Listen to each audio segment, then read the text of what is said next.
बिस्मिल्लाहिर्रहमानिर्रहीम। अस्सलाम वालेकुम दोस्तों, मैं हबीब सज्जाद और आप देख रहे हैं ब्लॉग विद सज्जाद।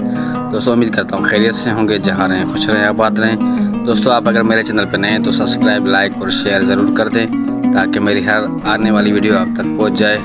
दोस्तों आज के ब्लॉग में हम आपको ले आए हैं कोहाट शहर, पाकिस्तान का बहुत ही मशहूर शहर कोहाट, जहाँ हम आपको ले चलते हैं दरगाह पीर अखवंद सलाक बाबा जी के पास।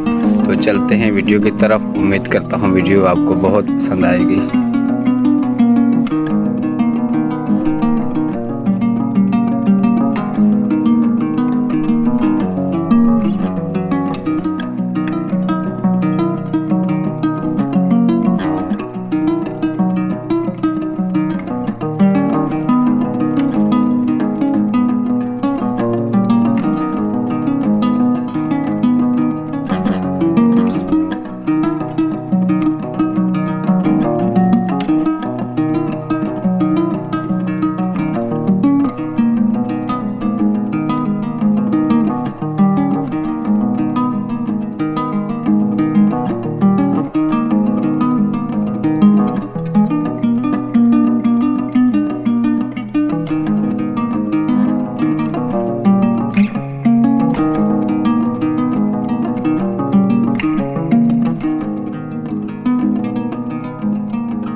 तो दोस्तों आपको हमारा वीडियो कैसा लगा, हमारा चैनल कैसा लगता है, आप हमें कमेंट्स में ज़रूर बताएं। आपकी राय हमारे लिए बहुत ख़ास होती है। आपकी राय को देख के हम वीडियो बनाते हैं। और हमारे चैनल को सब्सक्राइब करना ना भूलना। अस्सलामु अलैकुम। जहाँ रहो खुश रहो, आबाद रहो।